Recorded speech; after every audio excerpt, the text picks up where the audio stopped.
Brewing traditional coffee with NAJJAR RAQWA Q2 is simple, as long as you're using only NAJJAR RAQWA coffee capsules. Begin by lifting the capsule opener lid and opening it all the way back until it clicks. Insert one NAJJAR RAQWA capsule, single or double, in the slot and push it all the way down until it sits firmly in place. Close the lid.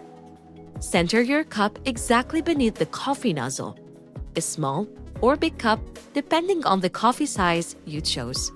On the touchscreen, select your preferred cup size and RAQWA preference. Choose the recommended cup if you prefer a standard coffee, or customize your own if you prefer to have it your way.